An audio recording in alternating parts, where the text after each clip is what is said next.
అందరికీ నమస్కారం. మరి నా పేరు ఆకుల రోజా. కార్యక్రమం ప్రారంభించే ముందు గురువుగారు బ్రహ్మర్షి పత్రిజీ గురువు గారికి అనంత కోటి కృతజ్ఞతలు, ధన్యవాదాలు తెలియజేసుకుంటున్నాను. నాకు ప్రతిరోజు ఎంతో ధ్యానాన్ని, జ్ఞానాన్ని అందిస్తున్న తటవర్తి దంపతులకు కూడా ఒక్కసారి ధన్యవాదాలు తెలియజేసుకుంటున్నాను. నాకు ఈ అవకాశం ఇచ్చిన లలిత మేడం గారికి, రంగనాథ్ మాస్టర్ గారికి కూడా నా హృదయపూర్వక ధన్యవాదాలు తెలియజేసుకుంటున్నాను. జూమ్ లో ఉన్న ఆత్మ బంధువులందరికీ, మరి నాకు జన్మనిచ్చిన నా తల్లిదండ్రులకి కూడా హృదయపూర్వక నమస్కారాలు తెలియజేస్తున్నాను. Thank you madam. మరి ఈరోజు టాపిక్ భగవంతుడు అంటే ఎవరు అనే టాపిక్ నేను ఎంచుకున్నాను. అదే నా ధ్యాన అనుభవం కూడా అదే. నేనే దైవాన్ని అని మొట్టమొదటి రోజే 2020లో నేను ఏప్రిల్ 15వ తారీఖు నేను ధ్యానంలోకి రావడం జరిగింది.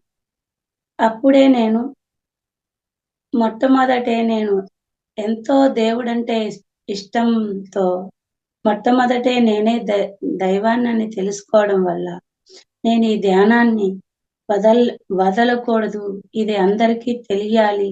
ఇలా దీనికి సంబంధించిన మాస్టర్లు ఎక్కడుంటారు?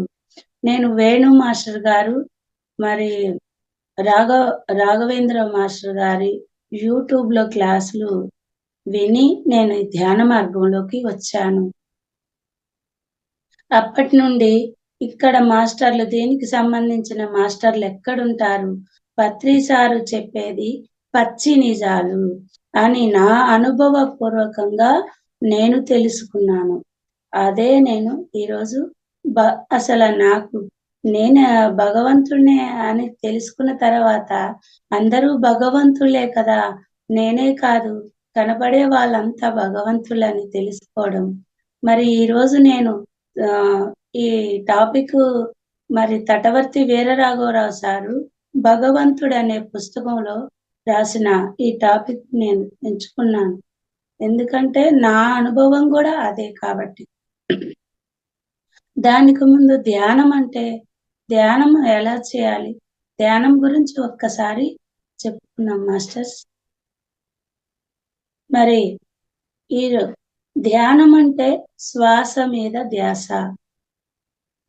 కళ్ళు రెండు మూసుకోవాలి, వేళ్లలో వేళ్లు పెట్టుకోవాలి, కాళ్ళు రెండు క్రాస్ చేసుకోవాలి, సహజంగా వచ్చే శ్వాసని గమనిస్తూ ఉండాలి.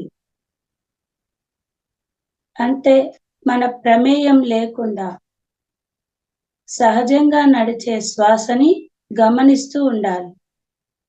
నేను గట్టిగా పీల్చడం కాదు, గట్టిగా వదలడం కాదు, అలా వచ్చే శ్వాసని గమనిస్తూ ఉండాలి. ఆలోచనలు వస్తూ ఉన్నప్పుడు కట్ చేస్తూ మళ్ళీ శ్వాస మీద ధ్యాస పెడుతూ ఉండాలి. అలా పెడుతూ ఉండగా నాకు అందిన అనుభవం. మేడం, నా మాటలు వినిపిస్తున్నాయా మేడం? అదే ధ్యానము అంటే సరి అయిన ధ్యానం చేయాలి. సరి అయిన ధ్యానం అంటేనే శ్వాస మీద ధ్యాస, ఆలోచన రహిత స్థితి అన్నారు పత్రి సారు. ఆలోచన రహిత స్థితి అంటే మనం ధ్యానంలో కూర్చున్నప్పుడు ఏ ఆలోచనలు ఉండకూడదు, ఏ మాటలు వినపడకూడదు. సైలెంట్ ధ్యానంలోనే మనం ఆలోచన రహిత స్థితిలోకి వెళతాము. కొత్తలో ఉన్నప్పుడు మనం పాటలు, మ్యూజిక్ పెట్టుకున్న తర్వాత మనం మౌన ధ్యానమే చేయాలి. కాబట్టి ఆలోచన రహిత స్థితికి వెళ్ళినప్పుడే మనము సరి అయిన ధ్యానం చేసినట్లు, సరి అయిన మనము పొందవలసినవి పొందుతామన్నమాట. అంటే ఆలోచనలు వల్లే అన్ని రోగాలు వస్తున్నాయి. మరి ఆ ఆలోచనలు ఆపే ఏకైక మన హస్త్రం మన పత్రి సారు మనకు అందించారనమాట. అందుకే ధ్యానం వల్ల ఎంతో మరి జ్ఞాపక శక్తి, వినికిడి శక్తి, గ్రహించే శక్తి, రోగ నిరోధక శక్తి, ఆత్మశక్తి పెరుగుతాయి. ఎంతో లాభం వస్తుంది. మనము ధ్యానం చేసినాక ఎంతో మనశ్శాంతిగా, ప్రశాంతంగా, ఆనందంగా ఉండగలుగుతాము. లేకపోతే ఏంటి బాధలు, ఏంటి రోగాలు, ఏంటి సమస్యలు, చచ్చిపోతే బాగుండు అన్నట్లుగా మన జీవితం ఈడ్చుకుంటూ ఎందుకురా ఈ బతుకు అన్నట్లుగా ఉంటుంది.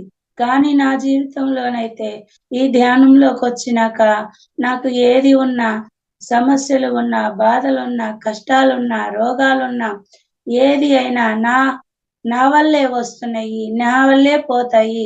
అది ఎలా వస్తాయో తెలుసుకున్నాను. అది ఎలా పోతాయో తెలుసుకున్నాను.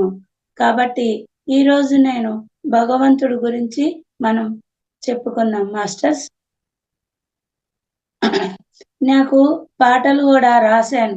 నా సొంత పాటలు గూడా రాశాను. కానీ నాకు గొంతు పోవడం వల్ల పాటలు ఈరోజు పాడలేకపోతున్నాను. కాబట్టి ఇంకో రోజు మరి లలిత మేడం గారు అవకాశం ఇస్తే నా గొంతుతో చక్కగా పాటలు గూడా పాడతాను. మరి పద్యాలు గూడా ఎంతో చక్కగా మరి తెలియపరుచుకోవాలి. నా ఈ గొంతెందుకు పోయింది అంటే నేను ఎన్నో కోడి మెడకాయలు నమిలేశాను. అందుకనే నాకు గొంతు పోయిందని నేను తెలుసుకున్నాను. కానీ నాకిప్పుడు అది బాధ అనిపించట్లేదు. ఎందుకంటే దానిని నమిలేసినా గాని నాకు కొంచెమే బాధిచ్చాడు భగవంతుడు. మరి ఆ కర్మ అనుభవిస్తే పోతుంది. కాకపోతే దాని బాధని నాకిప్పుడు అనిపియట్లేదనమాట. అందుకే నేను ఈ గొంతుతో అందరికి శాకాహారం తీసుకోండి, అది పాపాహారం, అది శవాల ఆహారం, అది రక్తపు కూడు, అది పాపపు కూడు, అది తినకూడదు. ఆ మానవుల ఆహారం శాకాహారమే. ఏ జీవిని చంపే హక్కు ఎవ్వరికీ లేదు. ప్రాణం పోసే హక్కు మనకు లేనప్పుడు ప్రాణం తీసే హక్కు కూడా మనకు లేదు అని నేను అందరికీ చెప్తూ ఉంటాను. నేను శాకాహారిగా అవ్వాను మొట్టమొదటి రోజే.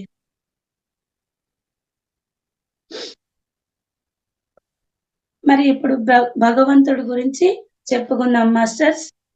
మరి భగవంతుని నిజతత్వం తెలుసుకోవాలి. మనం భగవంతుని నిజతత్వం తెలుసుకోవాలి. భూమి మీద భగవంతుని గుర్తించగలిగే ఏకైక మార్గం అందరిలో ఉన్న ఆత్మ. అంటే అంతరాత్మ అంటారు కదా, అదే. మరి ఈ శరీరము, మనసు, ఆత్మ ఈ 3 ఉంటాయి. కాబట్టి అందరిలో ఉన్న ఆత్మని ఆరాధిస్తే భగవంతుని ఆరాధించినట్లే. ఆత్మని దర్శిస్తే భగవంతుణ్ణి దర్శించినట్లే. ఆత్మని ఆరాధించితే ఉన్న ఒక్కగానొక్క మార్గం ఆత్మని ఆరాధించాలంటే ఉన్న ఒక్కగానొక్క మార్గం ఆనాపానసతి ధ్యానం. మరి ఈ ధ్యానం చేయడం అంటేనే భగవంతుని ఆరాధించటం. అందుచేత అందరూ ధ్యానం చేసి భగవంతుని ఆరాధించి తరిద్దాం.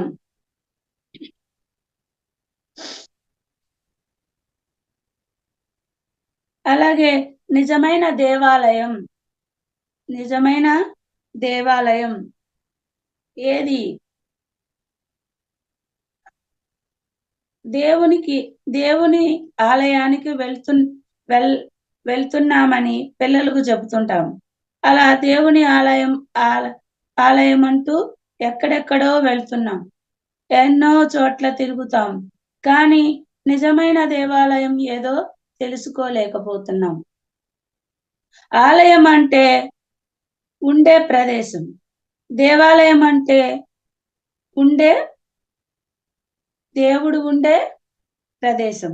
మరి నిజమైన దేవుడు ఉన్నదే నిజమైన దేవాలయం. నిజమైన దేవుడు ఉన్నదే నిజమైన దేవాలయం. అంచేత దేవుడు ఎక్కడున్నాడో ముందు తెలుసుకోవాలి. ఆయన ఉన్న ఆలయానికే మనం వెళ్ళాలి. అంతేకాని దేవుడు లేని ఆలయానికి వెళ్తే ప్రయోజనం ఏమిటి? మరి నిజమైన దేవాలయం ఏదో తెలుసుకోవాలంటే ముందు దేవుడు ఎవరు, ఎలా ఉంటాడు, ఎక్కడ ఉంటాడో తెలుసుకోవాలి. భూమి మీద దేవుని గుర్తించగలిగే మార్గం ఆయన మనకు లభ్యమయ్యే అవకాశం ఒక్కటే. ఆయనే అందరిలో ఆత్మ రూపంలో ఉన్నాడు.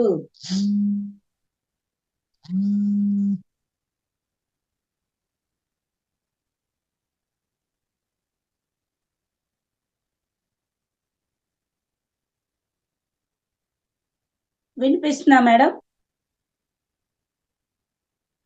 ఓకే. ఆత్మ రూపంలో ఉన్నాడు. ఇదే విషయంలో భగవద్గీతలో శ్రీకృష్ణ భగవానుడు తెలియజేశారు. అంటే దేహంలో ఉన్న ఆత్మే దేవుడని తెలుస్తుంది. అదే అహమాత్మ గుడాకేశ సర్వభూతాశయ స్థిత అహం ఆదిత్య మధ్యంచ భూతానామంత ఏవచ. అంటే శ్రీకృష్ణ భగవానుడు భగవద్గీతలో అందరి హృదయ స్థానంలో ఆసీనుడై ఉన్నాను, నేను ఆత్మగా ఉన్నాను, సర్వజీవులలో సర్వభూతాలలో అంటే సర్వజీవులలో నేను ఆత్మనై ఉన్నాను అని చెప్పడం జరిగింది. అంచేత ఆత్మ ఉన్న దేహమే నిజమైన దేవాలయం. అందుకే ఆది శంకరాచార్యులు వారు దేహమే దేవాలయం, జీవుడే దేవుడు అన్నాడు. దేవుడు బయట లేడు. ఈ భౌతికమైన కళ్ళతో దేవుణ్ణి చూడలేం. దేవునికి రూపం లేదు. అందుచేత బహిర్ముఖంగా బయట వెతకడం కాదు, తిరగడం కాదు, అంతర్ముఖంగా అంతరంలో వెతకాలి. భగవంతుణ్ణి అంతరంలో వెతకాలి. మన లోపలికి మనం వెళ్ళాలి. అంటే శ్వాస మీద ధ్యాస పెట్టి ఆ శ్వాస లోపలికి మనం వెళ్ళాలి.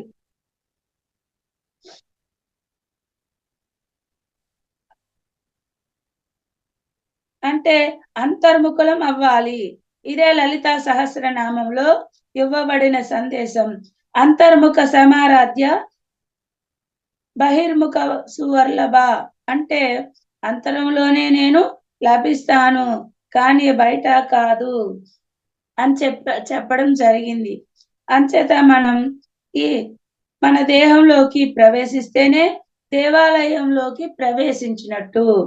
మరి దేహంలోకి ప్రవేశించాలంటే ఒక్కటే మార్గం. కళ్ళు మూసుకొని శ్వాస మీద ధ్యాస ఉంచి ధ్యానం చెయ్యడం. ధ్యానం ద్వారా దేవుని ఆలయంలోకి ఎవరైనా ప్రవేశించవచ్చు.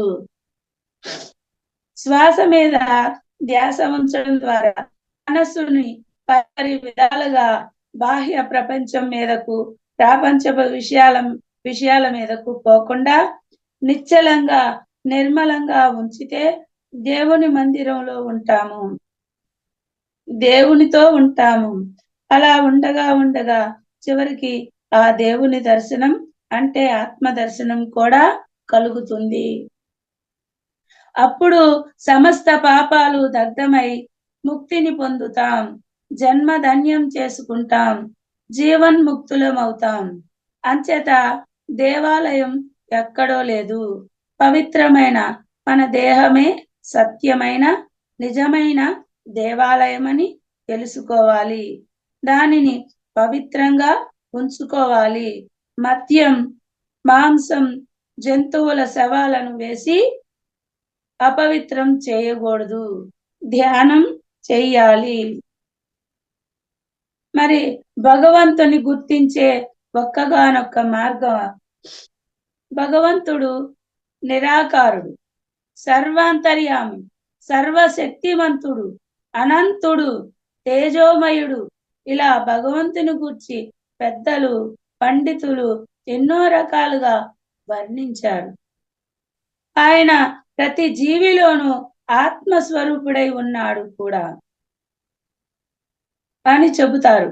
అలా ఆత్మస్వరూపుడైన ఆ భగవంతుణ్ణి దర్శించగల అవకాశం, సాక్షాత్కరించుకోగల శక్తి ఒక్క మానవునికే ఉన్నాయి. ఆత్మే భగవంతుడు కనుక ఆత్మ దర్శనమే భగవద్ దర్శనం. ఆత్మ సాక్షాత్కారమే భగవత్ సాక్షాత్కారం. ఒక్క ఆత్మ ద్వారానే భగవంతుని ఉనికి మనం తెలుసుకోగలం. అంతకు మించి భగవంతుని తెలుసుకునే మార్గం మరొకటి లేదు. ఆత్మ తప్ప ఇక ఏ రకంగానూ భగవంతుడు మనకు లభ్యం కాడు. భగవంతుడు లభించాలన్నా, దర్శించాలన్నా, పొందాలన్నా మనకు ఆత్మే శరణ్యం. ఎవరైనా సరే ఆత్మ దృష్టిలో ఉంటేనే భగవత్ దృష్టిలో ఉన్నట్టు.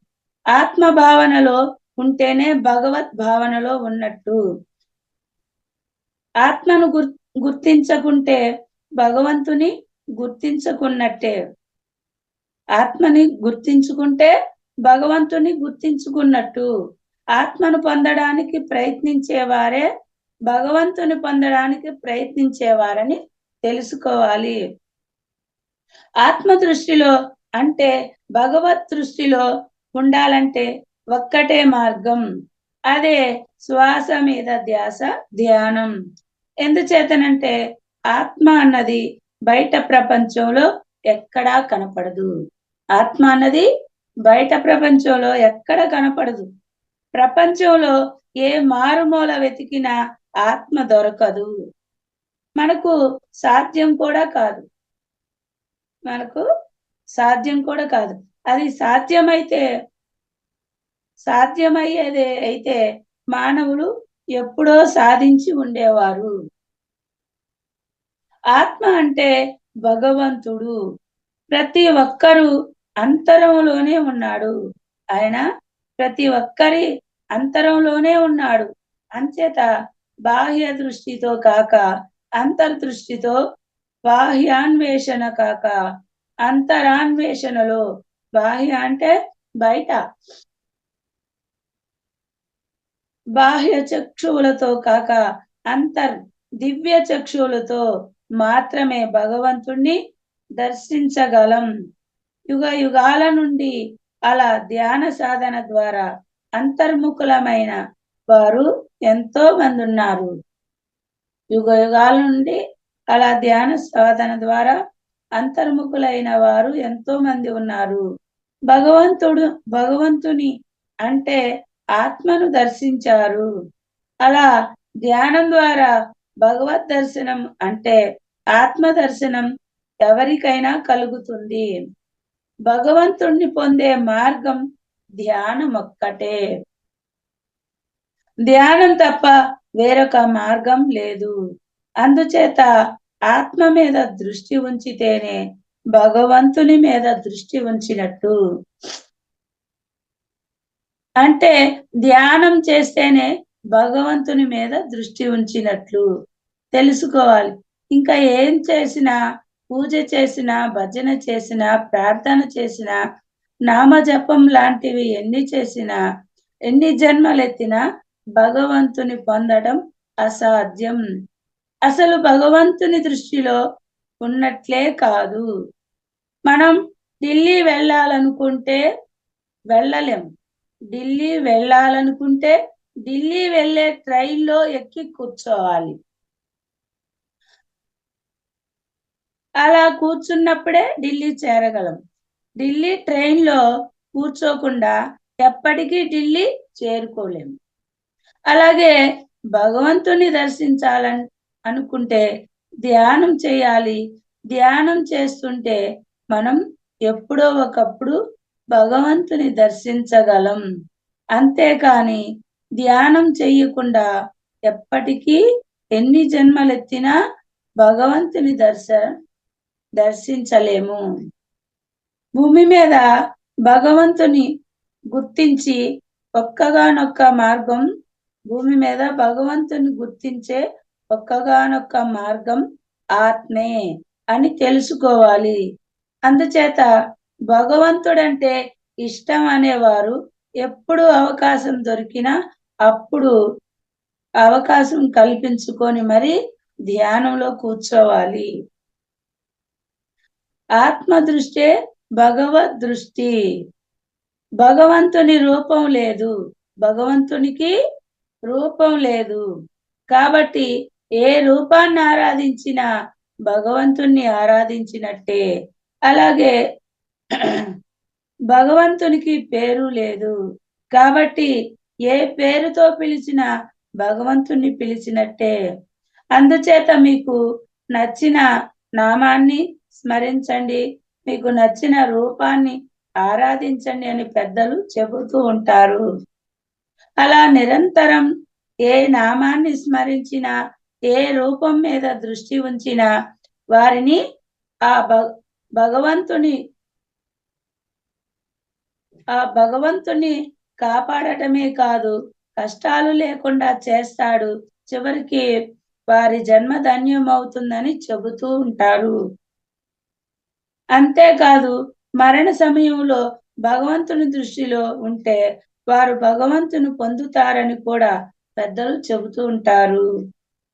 గమనిస్తే మరణ సమయంలో ప్రతి ఒక్కరూ ఏదో ఒక పేరు, అంటే కుటుంబ సభ్యుల పేర్లు గాని, ఇతరుల పేర్లు గాని, లేదా ఏదో ఒక దాని దృష్టిలో ఉంటారు.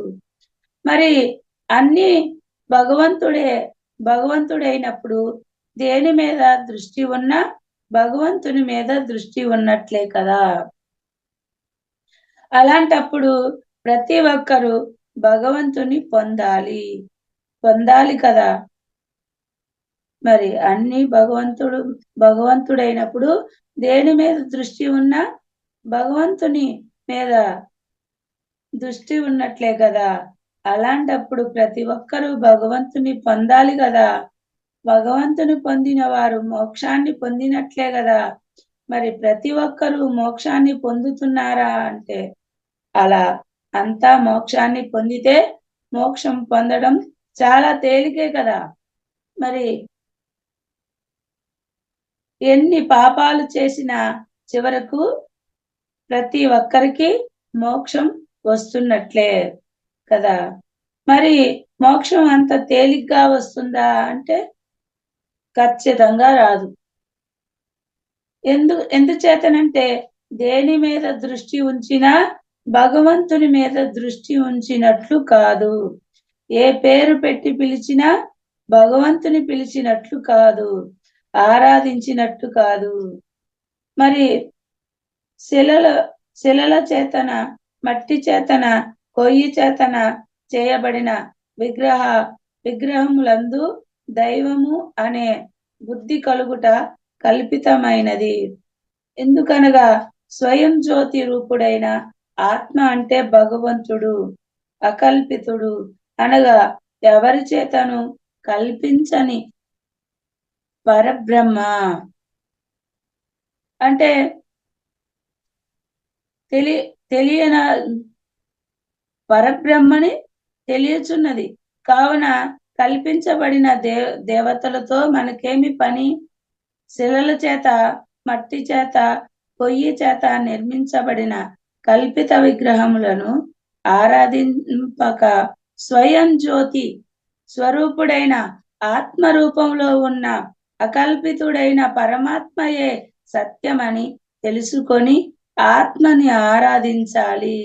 ఈ ఉత్తర గీత శ్లోకము ద్వారా తెలుసుకోవచ్చు. ఇది అంటే ఆత్మదృష్టే భగవద్దృష్టి, ఆత్మభావనే భగవద్భావన. అలాగే మరి అన్నమాచార్యులు వారు కూడా అలల చంచలమైన ఆత్మనందుండగా అలవాటు చేయవే ఉయ్యాల, పలుమారు ఉచ్ఛ్వాస నిశ్వాస ఆత్మనందుంచగా నీ భావంబు తెలుపునే ఉయ్యాల అని అన్నమాచార్యుల వారి పాటలో కూడా మరి ఆ ఆత్మభావనే భగవద్భావన అనని చెప్పడం జరిగింది. మరి ఏ భావంలో ఉన్నా అది కల్పిత భావమే, భగవంతుని దృష్టిలో లేనట్లే. మరి వేరే భావంలో ఉంటే భగవంతుని దృష్టిలో లేనట్లే. అంచేత భగవద్ దృష్టిలో ఉండాలంటే ఆత్మ దృష్టి ఉండాలి. అంటే మన లోపలే ఉంది అది. మరి దానికి ఒక్కటే మార్గం, అదే ఆనాపాన సతి ధ్యానం. ధ్యానం ద్వారా మనస్సుని శూన్యం చేసుకుంటే ఆత్మ మీద దృష్టి ఉంచినట్లే, అంటే భగవంతుని దృష్టిలో ఉన్నట్లే. అందుచేత నిత్యం ధ్యానం చేస్తూ భగవంతుని దృష్టిలో ఉండాలి, తరించాలి. మరి ఆత్మే భగవంతుడు అని నమ్మాలి.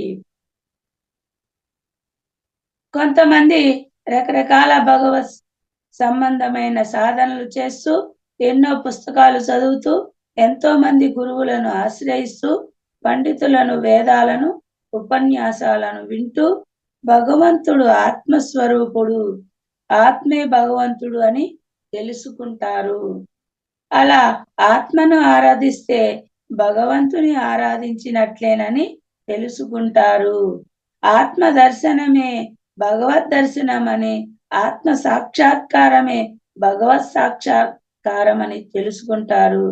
అంతేకాదు అంతర్యామిగా ఉన్న ఆత్మను పొందడానికి, ఆత్మను ఆరాధించడానికి ధ్యాన సాధనే మార్గమని తెలుసుకుంటాడు, ధ్యానం చేస్తుంటాడు.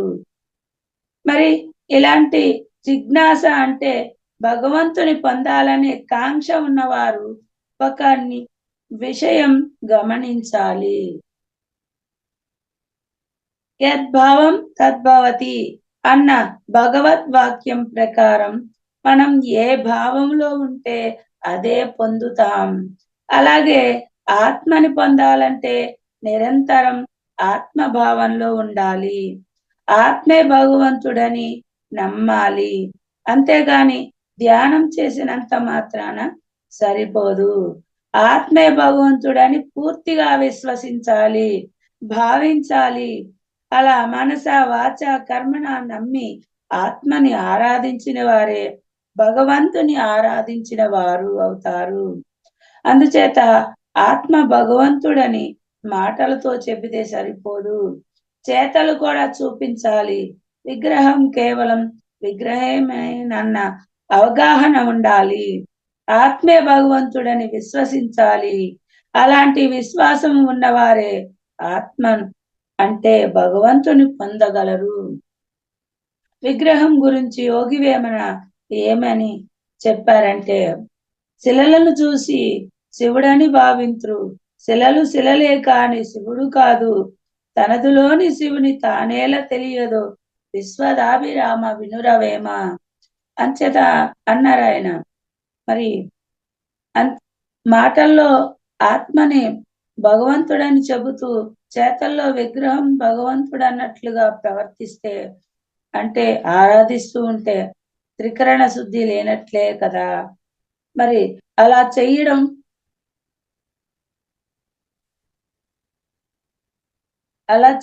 భగవంతుని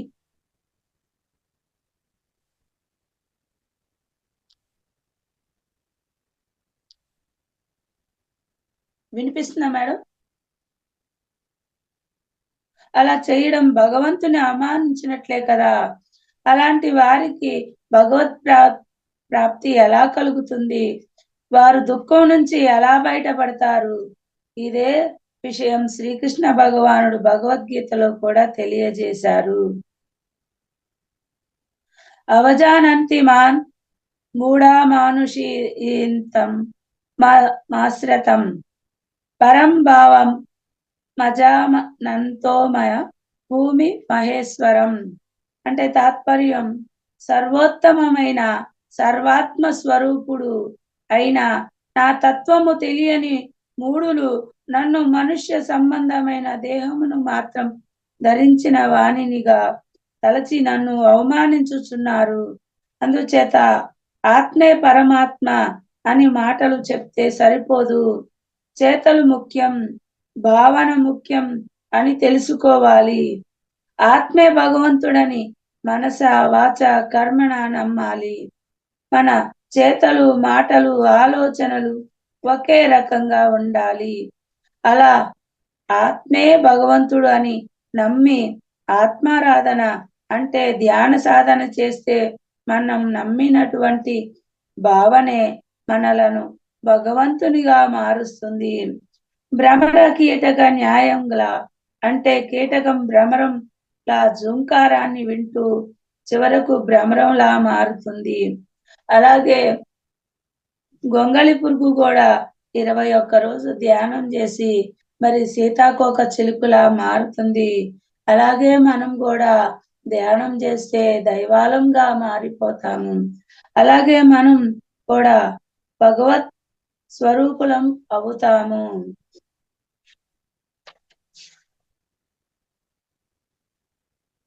అలాగే భగవంతుడు నిరాకారుడు. మరి భగవంతుడు ఎలా ఉంటాడు అని అడిగితే వెంటనే భగవంతుడు నిరాకారుడు అని చెప్తాం. ఇంకా భగవంతుడిని గూర్చి వర్ణించామంటే ఆయన అనంత శక్తి స్వరూపుడు, సకల చరాచర సృష్టి అంతా వ్యాపించి ఉన్నవాడు, మరి చావు పుట్టుకలు లేనివాడు, ఆది అంతములు లేనివాడు, నామరూపరహితుడు, గుణాతీతుడు, దయామయుడు, కరుణామయుడు, సర్వము తానై ఉన్నవాడు, తేజోమయుడు, వర్ణించ నలవి కానివాడు, ఊహకు అందనివాడు, దర్శించడం సాధ్యం కానివాడు. ఆ స్థితి అనుభూతి చెందవలసిందే తప్ప చూడడం కాని వర్ణించడం కాని సాధ్యం కాదని భగవంతుని గూర్చి చెప్తాం. అలాగే ఆది శంకరాచార్యుల వారి సినిమా చూడండి మాస్టర్స్. యూట్యూబ్ లోకి వెళ్ళి ఆది శంకరాచార్యుల వారి సినిమా అని టైప్ చేస్తే వస్తుంది. ఆ సినిమాలో కూడా దేవుడెక్కడున్నాడయ్యా, దేవుడెక్కడున్నాడయ్యా అనుకుంటూ వస్తారు.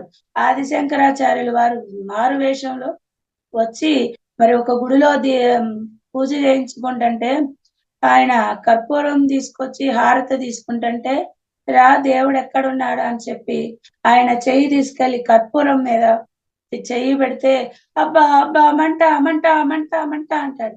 ఎక్కడ నీకు మంట చూపించు అంటాడు. మరి ఏంటయ్యా ఇంత మంట పడుతుంటే చూపించమంటావు అంటే మరి దేవుణ్ణి ఎలా చూపిస్తాము, నువ్వు ఈ మంట చూపిస్తే నేను దేవుణ్ణి చూపిస్తాను, మరి వాసన చూపించగలవా అని కూడా అంటారు. అలాగా మరి ఆదిశంకరాచార్యులు సినిమా కూడా అందరూ చూడండి. అందులో కూడా భగవంతుడు గురించే ఆయన కనిపించడు, ఆయన తత్వమసి అని చెప్పి చెప్పడం జరిగింది. మరి కానీ చాలా మంది భగవంతుని శక్తి తెలియక ఆయన రకరకాల రూపాల్లో ఊహించుకొని పూజలు ప్రార్థనలు చేస్తూ పుణ్యక్షేత్రాలు దర్శిస్తూ భగవంతుని దర్శించాలని చూశామని భావిస్తున్నారు. కానీ ఇది అవివేకమే తప్ప నిజానికి భగవంతుడు బాహ్య జగత్తులో చూడడం కానీ తెలుసుకోవడం కానీ ఎవరికి సాధ్యం కాదు. ఆయన కఠోరమైన ధ్యాన సాధనలో అనుభూతి చెందగలము కానీ దర్శించలేము ఆయన్ని. భార్యను ప్రేమించగలం కానీ ప్రేమను చూపించగలమా? గులాబీ వాసన అనుభూతి చెందగలమే గాని వాసన కంటితో చూడగలమా? కదా. మామిడి పండు తిని రుచిని అనుభూతి చెందగలం గాని దానిని చూపించగలమా? ఆ రుచిని కంటికి చూపించలేం కానీ గాలిని వీచిని స్పర్శ ద్వారా అనుభూతి చెందగలం కానీ గాలిని చూడలేం కదా. అలాగే భగవంతుని అనుభూతి చెందగలమే కానీ దర్శించలేము. ఆయన అంతటా ఉన్నాడు, అన్ని వింటున్నాడు, అన్ని అందరికంటే మన లోపలే ఉండి ఫస్ట్ సీసీ కెమెరాలా ఉండి గమనిస్తూ ఉన్నాడు. మంచి చేస్తే మంచి, చెడు చేస్తే చెడు మన అకౌంట్ లోనే వేసి ఉంచుతున్నాడు అన్న సంగతి మనం ఎరుకతో ఉండాలి. భగవంతుడు లేని ప్లేసే లేదు. ఇప్పుడు కూడా మన మాటలు కూడా వింటున్నాడు, మన పనులు చూస్తున్నాడు, మనల్ని గమనిస్తున్నాడు. ఆయన గుళ్ళోనే కాదు మన ఇంట్లో కూడా ఉంటాడు.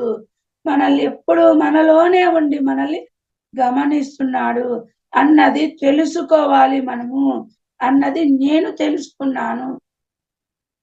కానీ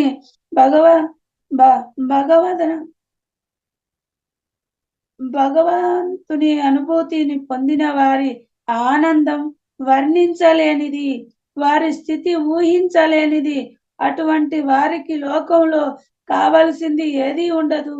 ఎందుచేతనంటే సమస్తం తానై ఉన్నానని తెలుసుకున్న స్థితి అంతా నేనే అవగాహన చేసుకున్న స్థితి. అలా భగవంతుని అనుభూతి పొందడం ద్వారా మనమే భగవంతుడని తెలుసుకోగలం. మనమే భగవంతుడైనప్పుడు మనకి భగవంతుడు ఎక్కడ కనిపిస్తాడు? భగవంతుడు చూడడం అంటే అహం బ్రహ్మాస్మి అని తెలుసుకోవడమే. అలాగే నేను కూడా మొట్టమొదటి రోజు 3 రోజులు నేను నా అనుభవ పూర్వకంగా తెలుసుకున్నప్పుడు నాకు కొన్ని కోట్లు నా నెత్తి మీద కుమ్మరిస్తే నాకెంత ఆనందం వస్తుందో తెలీదు కానీ అంత ఆనందం నేను పొంది బ్రహ్మానందాన్ని, ఆ సచ్చిదానందాన్ని నా లోపల ఆనందంతో ఎప్పటికీ మర్చిపోలేనంత ఆనందం కలిగింది నాకు. అదే నేను భగవంతుడంటే ఎవరు అని తెలుసుకోవడానికి ఈ టాపిక్ ఎన్నుకోవడానికి ముఖ్య కారణం నా అనుభవమే. అంటే అందరికీ అనుభవం మీకందరికీ రాలేదని మీరెవరు బాధపడకూడదు. ఎవరికైనా నాకిప్పుడు వచ్చింది, మీకు గత జన్మలోనే రావచ్చు. మీరు నాకన్నా సీనియర్లు అవ్వచ్చు. అంతేకాని ఎవ్వరు తక్కువ కాదు. అందరూ భగవంతుళ్ళే. కానీ మనం మన మనసుని ఎప్పుడైతే మన కంట్రోల్లో పెట్టుకుంటామో, మన అరిషడ్ వర్గాల్ని మనం ఎప్పుడైతే ఆధీనంలో ఉంచుకుంటామో, అది తీవ్ర ధ్యాన సాధన ద్వారా మనం అది కంట్రోల్ చేసుకోగలుగుతాము. అప్పుడే మనము దైవాలం అవుతాము. తమో గుణం, రజోగుణం, సాత్విక గుణం పోయాక శుద్ధ సాత్విక గుణంలోకి, నిర్గుణంలోకి రాగలిగినప్పుడు అప్పుడు మనం దైవ గుణంలోకి వస్తాము. అంచేత భగవంతుని చూడడం అన్నది ఎవరికి సాధ్యం కాదు. అలా ఆత్మానుభూతిని పొందిన స్థితినే ఆత్మ అనుభవం అంటారు. ఇంకా ఆత్మలబ్ధి, ఆత్మ సాక్షాత్కారం పొందినవాడు అంటారు.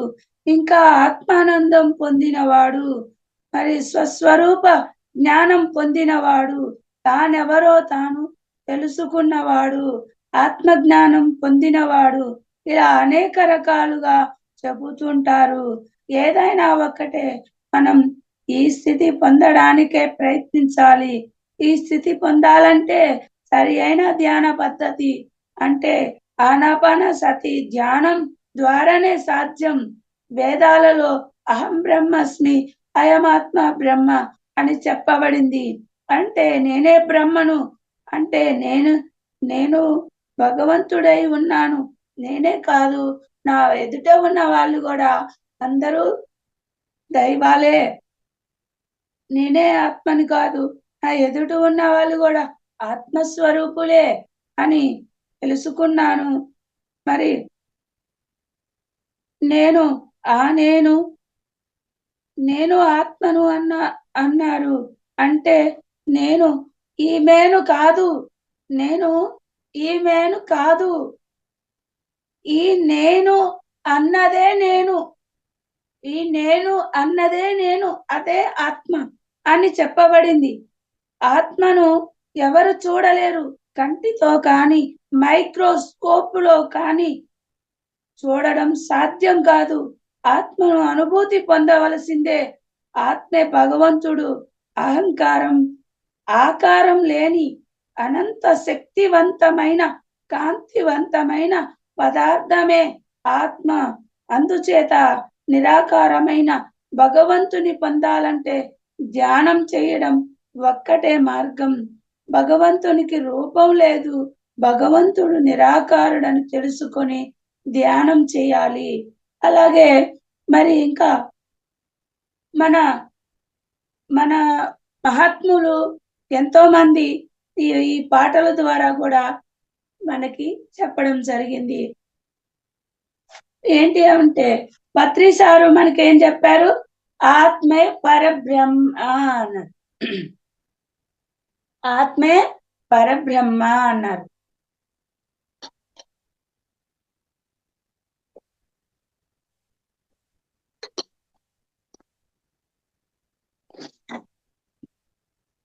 అంటే శివుడు ఇంకా ధ్యానం చేస్తున్నాడు. శివుడు ఎందుకు ధ్యానం చేస్తున్నాడు? నాయన, నిన్నే అందరూ పూజలు చేస్తుంటే నువ్వెవరికి నాయన ధ్యానం చేస్తున్నావు? నీకన్నా గొప్ప దేవుడు ఉన్నాడా అని పార్వతీమాత అడుగుతూ అంటే కొంతమంది మరి ఋషులు అడిగినప్పుడు ఆయన చెప్పారంట, నాకన్నా పెద్దవాడు, నాకన్నా గొప్పవాడు ఇంకొక ఆయన ఉన్నాడయ్యా, ఆయనే పరబ్రహ్మ, ఆయన్ని పొందడానికే నేను ధ్యానం చేస్తున్నాను అన్నారు. మరి మానవం ఆంజనేయ స్వామి ఇంకా ధ్యానం చేస్తున్నాడు. మరి మనం ఎంత ధ్యానం చేయాలి అన్నది ఇక్కడ నేను గ్రహించానన్నమాట. శ్రీకృష్ణుల వారు కూడా మరి చెప్పారు, అహమాత్మ గుడాకైస సర్వభూతాశయ స్థిత అహమాదిత్య మధ్యంచ భూతానామంత ఏవచ అన్నారు. అంటే మరి నేను ఆత్మను, నేను అందరి హృదయ స్థానంలో ఆసీనుడై ఉన్నాను అని చెప్పడం జరిగింది. మరి అంతేకాదు, అన్ని జీవులలో అంటే కోడిలో, మేకలో, చేపలో, రొయ్యలో అన్నిటిలో నేనే ఉన్నాను, ఆత్మగా ఉన్నాను అన్నారు. మరి మనం ఏం చేస్తున్నాము? నేనైతే అంతకుముందు మాంసం తినేదాన్ని, చేపలు తినేదాన్ని, కోడులు తినేదాన్ని, ఏట మోసం తినే అన్ని తినేసేదాన్ని. మరి ఎప్పుడైతే నాలో ఆ భగవంతుణ్ణి చూసుకున్నానో, అమ్మ మహాపాపం చేశాను, ఎంతో అపచారం చేశాను అని నాకు నేనుగా మానుకున్నాను. మరి పత్రిసారు చెప్పారు, మాంసాహారం తింటే కష్టాలు వస్తాయి, రోగాలు వస్తాయి, పాపాలు వస్తాయి. చిన్న చిన్న పాపాలే చిన్న చిన్న రోగాలు, పెద్ద పెద్ద పాపాలే పెద్ద పెద్ద రోగాలు, రకరకాల పాపాలే రకరకాల రోగాలు. మరి పాపాలే లేకపోతే రోగాలే లేవు కదా అన్నారు పత్రిసారు. మరి నేను ఎన్ని పాపాలు చేశానా, మరి ఎన్ని జన్మలు, ఈ జన్మలోనే ఎన్ని కోళ్ళు తిన్నానా అని, మరి నేను ఈ పోయే వరకు కూడా నేను లోకానికి అందరినీ శాకాహారం చెయ్యాలి, నా ఊపిరున్నంత వరకు ఈ ధ్యానం అందించారు పత్రిసారు. అంటే నాకు భగవంతుడిని అందించారు. నేను ఎంతో తప్పించాను దేవుడి కోసం, ఎన్నో గుళ్ళు తిరిగాను, ఎన్నో యాత్రలు తిరిగాను, ఎంతో డబ్బు నష్టం చేసుకున్నాను, ఎంతో ఒళ్ళంతా శ్రమ చేసుకున్నాను. కానీ తిరిగి తిరిగి నాలోనే కనిపడిన ఆ పరమాత్మని, ఆ పరమాత్మ నుండి విడివడి వచ్చిన ఈ జీవాత్మే భగవంతుడని తెలుసుకోగలిగాను. ఇంకా మనం చెప్పుకోవాలంటే వేమన గారు కూడా చెప్పారు, మరి శిలలను చూసి శివుడని భావింతురు, శిలలు శిలలే గాని శివుడు కాదు అని చెప్పడం జరిగింది. మరి అలాగే షిరిడి సాయిబాబా కూడా దైవం మానవ రూపంలో, మరి ఆ పాట మీరు యూట్యూబ్ లోకి వెళ్ళి వినండి. ఆ పాట కూడా మరి ఇందులో చాలా అర్థాలు ఉన్నాయి. దైవం మానవ రూపంలో అన్నారు. మరి త్రేతాయుగంలో రాముడుగా, కృష్ణుడుగా, యేసుగా, అల్లాగా, బుద్ధుడుగా వచ్చి మరి మానవ రూపంలో వచ్చి దేవుళ్ళుగా అయ్యారు. మరి బుద్ధ భగవాన్ అన్నారు. బుద్ధ భగవానుడు అంటే ఆయన భగవానుడు అయ్యాడు. మరి కాబట్టే షిరిడి సాయిబాబా మరి ఒక్కడే దేవుడు, ఒక్కడే దేవుడు, ఒక్కడే ఆ దేవదేవుడు అని ఆ పాటలో కూడా ఎంత అర్థం ఉంది. అంటే మనమంతా ఒక్కటే, మనమంతా పరమాత్మ నుండి విడిపడి వచ్చిన జీవాత్మలం కాబట్టి మరి ఇందులో కూడా ఉంది. మరి శంకరాచార్యులు వారు దేహమేరా దేవాలయం, జీవుడే సనాతన దైవం అనే ఆ పాట కూడా మీరు యూట్యూబ్ లోకి వెళ్ళి వినండి. మరి నేనే బ్రహ్మ, నేనే విష్ణు, నేనే శివుడై ఉన్నానని చెప్పడం జరిగింది. మరి అన్నమాచార్యులు వారు కూడా బ్రహ్మం ఒక్కటే, పరబ్రహ్మం ఒక్కటే అనే పాట కూడా విని మీరు దానిలో అర్థాలు తెలుసుకోండి. మరి అలాగే భక్త తుకారంలో కూడా ఏకాగ్రతతో ధ్యానం చేస్తే లోకేశ్వరినే చేరవచ్చు అని చెప్పడం జరిగింది. మరి ఆది శంకరాచార్యుల వారి సినిమాలో కూడా మరి మనం ఎంతో నష్టపోతున్నాం. మనం దీని గురించి చాలా లోతుల్లోకి వెళ్ళి తెలుసుకోవాలి. ఇంకా మనం ఇక్కడ ఏం చేయాలి, ఏం చేయడానికి వచ్చాం, మనం ఎవరిని, మనం ఎందుకు వచ్చాం, ఏం చేయడానికి వచ్చాం అనేది తెలుసుకోవాలి. మరి భ్రమ అని తెలుసు, భ్రమ అంటే బ్రతుకంటే బొమ్మల ఆట అని తెలుసు, ఆది శంకరాచార్య వారి సినిమాలో పాట. మరి తెలుసు కదా, తెలుసు కదా అని, తెలుసు కథలన్నీ కంచికే చేరునని, తెలుసు తెర తొలుగుతుందని, తెలుసు తెల్లారుతుందని, తెలుసు ఈ కట్టె పుట్టుక్కుమంటుందని, అన్నీ తెలిసి ఇరకాటంలో పడిపోతావు ఎందుకని అంటే మాయ. మాయ మనసు అనే మాయలో పడిపోతున్నాం మనం, కోరికలు అనే పుట్టలో పడిపోతున్నాం. మరి కోరికలతో అసలు మనం వచ్చిన పని మర్చిపోతున్నాం అన్నది మరి ఈ పాటలో కూడా మీరు యూట్యూబ్ లోకి వెళ్ళి చూస్తే మీకు ఇంకా చాలా డీటెయిల్ గా తెలుస్తాయి. అలాగే మరి జయరామ్ గారు రాసిన పాటలో శిలా నీవే శిల్పి నీవే పాటలో కూడా ఎంతో చక్కని వివరం ఇచ్చారు. ఆ పాటలో కూడా గంట సేపు వస్తుంది, విని చూడండి. మరి దేవుని చేసింది నీవు, దైవముగా కొలిసింది నీవు మరి అనే ఈ పాటలో కూడా చాలా అంతరార్థం ఉంది. అలాగే నేను కూడా ధ్యానం చేద్దామా మనస్సును చూద్దామా అనే పాటలో చాలా రాశాను. అది ఇంకా నేను పాడడానికి ఇప్పుడు టైం సరిపోదు మనకి. శివుడు శివుడు అంటావు, శివలింగం పూజిస్తావు అనే పాట కూడా ఇందులో కూడా మీరు వినండి. ఈ పాటలో కూడా ఎంతో అంతరార్థం ఉంది. యూట్యూబ్ లోకి వెళ్తే అన్ని పాటలు వస్తాయి మాస్టర్స్. అలాగే భగవద్గీతలో శ్రీకృష్ణుల వారు వేల కొద్ది మనుషుల్లో ఏ ఒక్కరూ నన్ను తెలుసుకుంటారు అన్నారే. మరి నన్ను శస్త్రాలతో చితపలేరు, అగ్నితో నన్ను కాల్చలేరు, నీరు తడపజాలరు అన్నారు భగవద్గీతలో శ్రీకృష్ణుల వారు రాయబడింది. మరి వేమన గారు రాసిన పద్యంలో కూడా బ్రహ్మమనంగా వేరే పరదేశమును లేదు, బ్రహ్మమనంగా తానే బట్టబయలు, తన్ను తానెరిగిన తానెపో బ్రహ్మంబు, తానెపో బ్రహ్మంబు, విశ్వదాభిరామ వినురవేమ అన్నారు.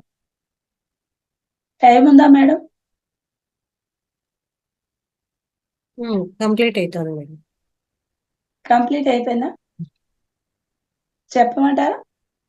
చెప్పండి, ఒక 5 minutes తీసుకో. 5 minutes. Okay madam. మరి అలాగే తనలో సర్వం ఉండగా, తనలో సర్వం ఉండగా తన లోపల వెదకలేక ధర వెదకటి ఈ తనువును మోసడే ఎద్దున మనుముల తెలుపంగా వశమే మహిళ వేమ అన్నారు. మరి దేశ దేశములో తిరుగంగా ఆత్మయందు ధ్యానం అంటుకొనేను, మరి కాసులకు తిరగా కలుగున మోక్షము. అంటే దేశ దేశాలు తిరిగినా, ఎన్ని డబ్బులు ఖర్చు పెట్టుకున్నా, మనము ఎంత చేసినా చివరికి ఆయన్ని మనలోనే పొందగలం. ఆత్మశుద్ధి లేని ఆచారమేలా, బాండ శుద్ధి లేని పాకమేలా, చిత్తశుద్ధి లేని శివ పూజలేలరా, విశ్వదాభిరామ వినురవేమ అన్నాడు. ఆ భగవంతుడిని ఆత్మశుద్ధితో మరి అంటూ ముట్టులు అనుకుంటా మరి మనలోనే ఉండ ఆయన్ని పట్టించుకోకుండా ఎక్కడెక్కడో తిరుగుతున్నామన్న సంగతి నాకు అర్థమైనది. మరి అలాగే మాస్టర్స్, మరి ఈ విధమైన ఈ మనస్సులోని ముక్తి మరి ఒక్క చోటన వెదకుబోవు వాడు వెర్రివాడు, గొర్రె చంక పెట్టి గొల్ల వెదుకు రీతి విశ్వదాభిరామ వినురవేమ. గొర్రె పిల్ల చంకలోనే పెట్టుకొని ఎక్కడెక్కడో వెతుకుతున్నా అంటే వెనకడో ఒక ఆయన. మన ఆత్మను మనలోనే పెట్టుకుని దేవుడు ఎక్కడున్నాడు అని వెతుకుతున్నాం. మరి పత్రిసారు కూడా దేవుడెక్కడా దేవుడెక్కడా అని ఎతికేవాడే దేవుడు నాయన అని చెప్తున్నారు. మరి పూజ చేయగా పూజారి తానాయ, పూజ్య వస్తువెల్ల భూమిని తానే, ఏడ పూజ చేయతి నెల్ల దిక్కు తానే ఆయన. ఏడ పూజ చేస్తావు, నెల్ల దిక్కులు ఆయనే ఉన్నాడు, పూజ వస్తువు కూడా ఆయనే.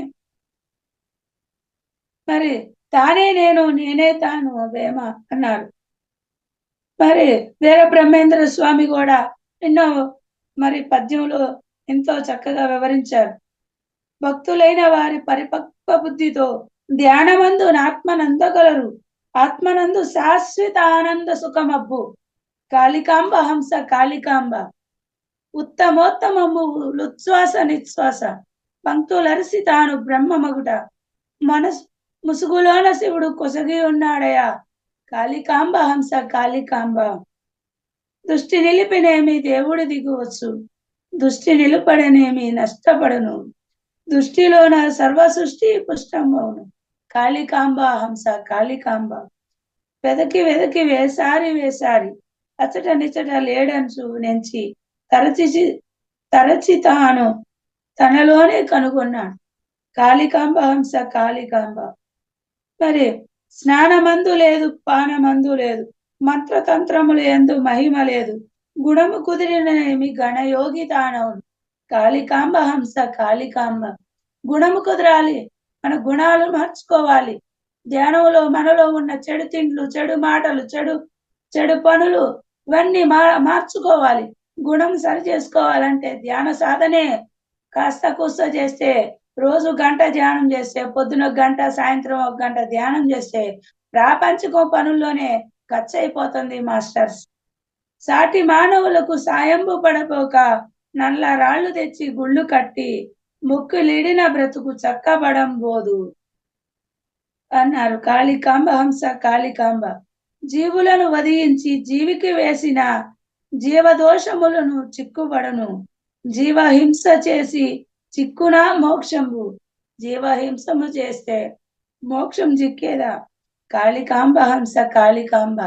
మరి ఎన్నో నేను ఈ ధ్యాన మార్గంలోకి రావడానికి ఎంతో నుజ్జు అయిపోయి ఈ ధ్యాన మార్గంలోకి వస్తారని పత్రిసారి కూడా చెప్పడం జరిగింది. మరి ఇంతటి అవకాశం ఇచ్చిన లలిత మేడం గారికి, రంగనాథ్ సార్ గారికి, మరి జూమ్ లో విన్న ఆత్మ బంధువులందరికీ నా హృదయపూర్వక ఆత్మ ప్రణామాలు, కృతజ్ఞతలు. గురువు గారు బ్రహ్మర్షి పితామహ పత్రిజీ గురువు గారికి అనంత కోటి ప్రణామాలు. మహాత్ములందరికీ నా అనంత కోటి ప్రణామాలు తెలియజేస్తున్నా. Thank you madam, thank you. Thank you ma'am. చాలా చక్కగా చెప్పారండి. భగవంతుడు ఎలా ఉంటాడు, ఏంటి, ఎక్కడ ఉంటాడు, ఎవరు అసలు భగవంతుడు, అసలు ధ్యానం అంటే ఏంటి, స్వాధ్యాయం అంటే ఏంటి, సజ్జన సాంగత్యం, ఆనాపాని సతి అంటే ఏంటి, చాలా అద్భుతంగా చెప్పారండి. ప్రతి కాన్సెప్ట్ కూడా. అలాగే ధ్యానం అంటే ఏంటి, అలాగే భగవంతుడు అంటే ఏంటి, ఫస్ట్ భగవంతుడు ఎలా ఉంటాడు, ఎలా తెలుసుకోవాలి భగవంతుడిని, ఏ దారి వెతకాలి, భగవంతుని చేరుకోవాలంటే ఏ దారి వెతకాలి, ఎలా వెళ్తే భగవంతుడు మనకు ఆ రూపాన్ని మనం చూసుకోగలుగుతాము, ఎక్కడ ఉన్నాడు. చాలా మంచి కాన్సెప్ట్, చాలా అద్భుతంగా ఉంది. థ్యాంక్ యూ సూపర్గా చెప్పారండి. ఎమోషనల్ అయిపోయారేమో అసలు, అంటే దాంట్లో లీనం అయిపోయారు. మీరు భగవంతుని చూసినప్పుడు మీరు ఎలా ఉన్నారో మాకు తెలియదు, కానీ ఇప్పుడు మేము చూసేసాం మిమ్మల్ని ఆ రకంగా.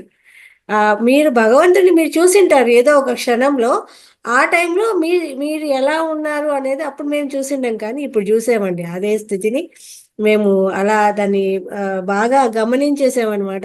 మీరు అంటే నేను చూశాను అని మీరు చెప్పే క్షణం ఏదైతే ఉందో అద్భుతంగా ఉంది.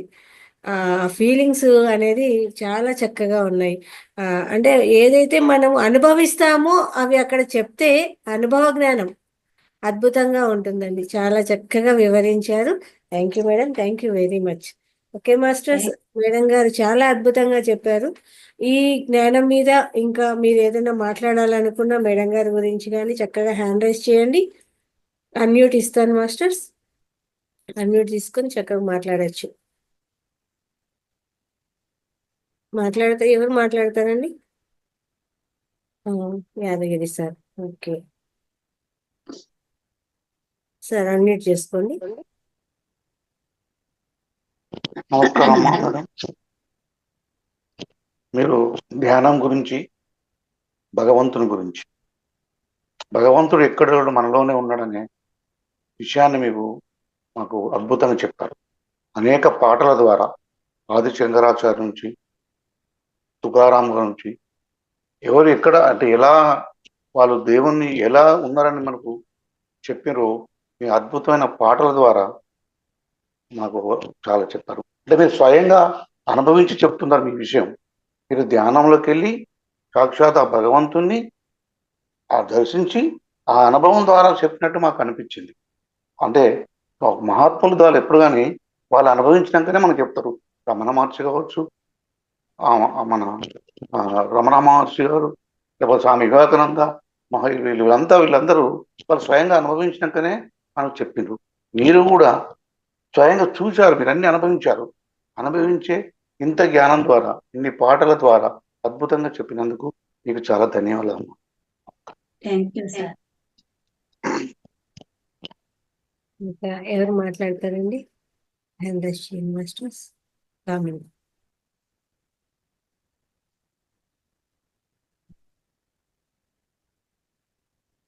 పద్మా నవడుగురి మాట్లాడతారా? మాట్లాడండి పద్మ గారు. అన్మ్యూట్ చేసుకోండి.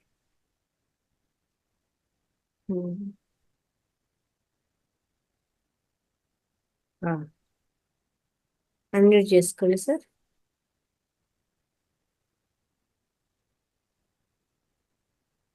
నరసింహారావు గారు గుంటూరు మాట్లాడండి సార్. అమ్మా, మేడం గారు చెప్పినటువంటి భగవంతుడు అంటే కాన్సెప్ట్ చాలా వాయిస్ రావట్లేదు సార్, కొంచెం గట్టిగా చెప్పండి, దగ్గరగా పెట్టుకోండి.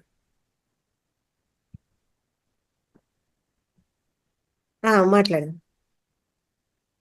భగవంతుడు అంటే అనే కాన్సెప్ట్ చాలా సులభంగాను ఎంతో చక్కగా వివరించారు మేడం గారికి. ఎంతో సహస్ర వందనాలు. అసలు చిన్నపిల్లలకి, చదువు రాని వాళ్ళకి పండితులు చెప్పే అయితే సరిగా అర్థం కావండి. మేడం గారు చెప్పే విధానం ఎంతో బాగా నచ్చింది.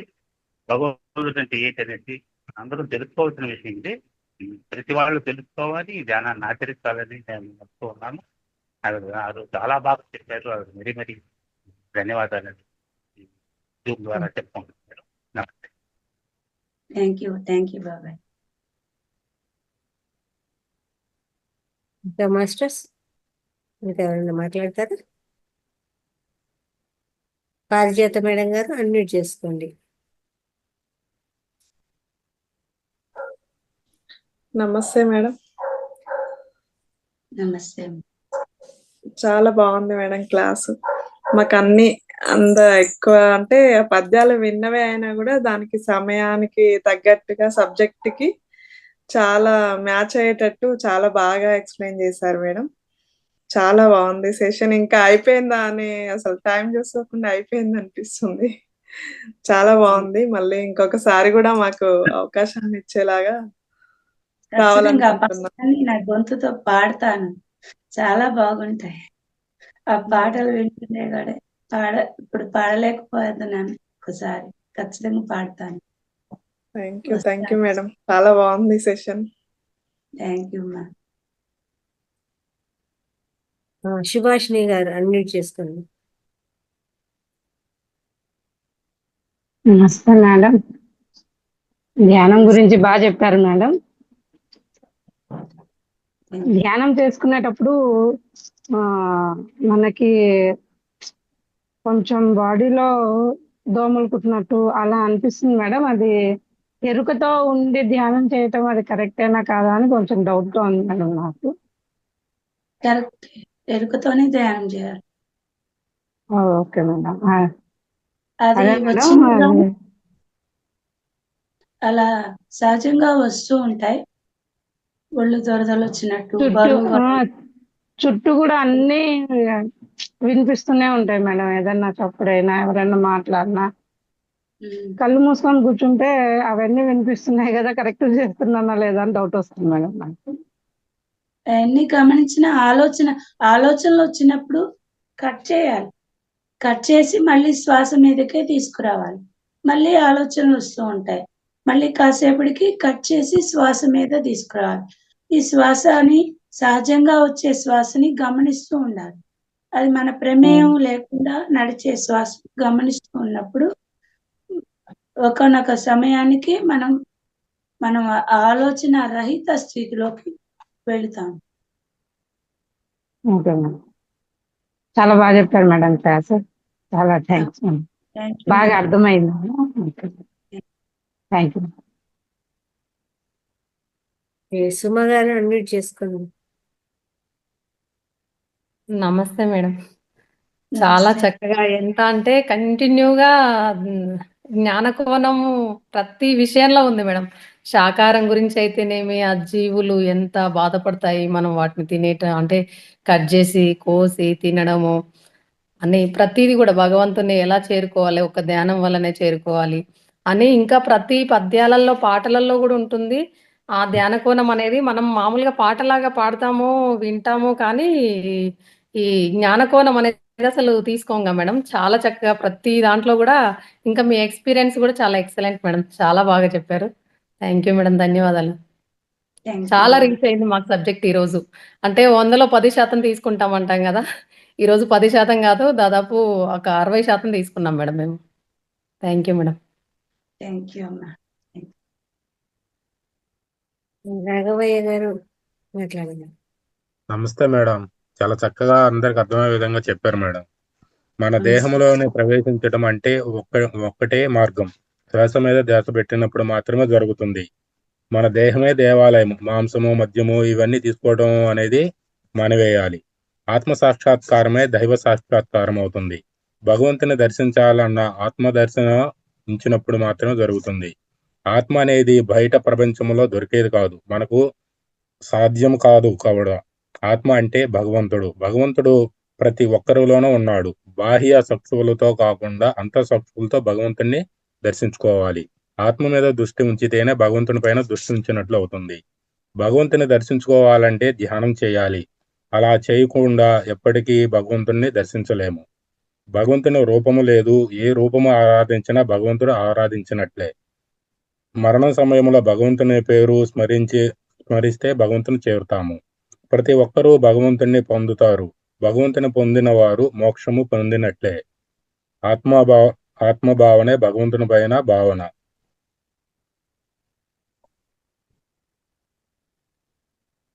మన చేష్టలు గాని మాటలు గాని ఒకటే అయి ఉండాలి. ధ్యానం చేసే మనం కూడా భగవంతునిగా మారిపోతాం. భగవంతుడు ఎలా ఉంటాడు అంటే విశ్వం అంతటా వ్యాపించి ఉంటాడు. ఆది అంతము లేనివాడు, నామం రూపం లేనివాడు, అనంతమైన శక్తి కలిగిన వాడు. భగవంతుని బాహ్య ప్రపంచంలో ఎవరూ చూడలేరు. ధ్యానములోనే అనుభూతి చెందటం ద్వారానే దర్శించగలుగుతారు. భగవంతుని చూడాలంటే అహం బ్రహ్మాస్మి అన్నట్లుగా ప్రతి ఒక్కరూ మనకి తెలిసిన విషయము. భగవంతుని పొందాలంటే ప్రతి ఒక్కరు ధ్యానం చేసి పొందవచ్చు. అది ఆత్మ అనుభూతి పొందవచ్చును. తనలోనూ సర్వము ఉన్న ఎక్కడెక్కడో తిరిగి నీలోనే ఆత్మను దర్శించుకున్నప్పుడే భగవంతుని దర్శించినట్లు ఆత్మానుభూతి పొందినట్లు అవుతుంది. పత్రిజీ గారు చెప్పినట్లుగా దేవుడెక్కడ అని వెతికినట్లే వెతుకుతూ ధ్యానము దేవుణ్ణి అని తెలుసుకోవాలి. గుణం సరికావాలంటే ఉదయం సాయంత్రం ధ్యానం చేయాలి. ఏది చెప్పినా గాని ప్రతి ఒక్క విషయంలో గాని మనం ఏది పొందాలన్నా కానీ ధ్యానం చేయడం ద్వారానే మాత్రమే మనము భగవంతుని తెలుసుకోగలము. మన యొక్క ఉన్నత స్థితికి వెళ్ళటానికి ఒకటే సాక్షాత్కారము మనం ధ్యానం చేయటమే. చాలా తక్కువ అర్థమయ్యేటట్టుగా చెప్పారు madam. Thank you madam. Thank you sir. బాగా తీవ్ర సాధన చేయాలి సార్. పౌర్ణమి అవును. అమావాస్య ధ్యానాలు బాగా అవును. సాధన. పగలేటు పనులు ఉంటాయి, రాత్రైనా బాగా ధ్యానం చేయాలి. నేనైతే భీమవరం వెళ్తూ ఉంటాను. Okay madam. మరి గురువుగారి పుస్తకాలు చదువుతూ ఉంటాను. అదే నేను చెప్పడానికి కారణం. Okay. Thank you. Thank you so much madam.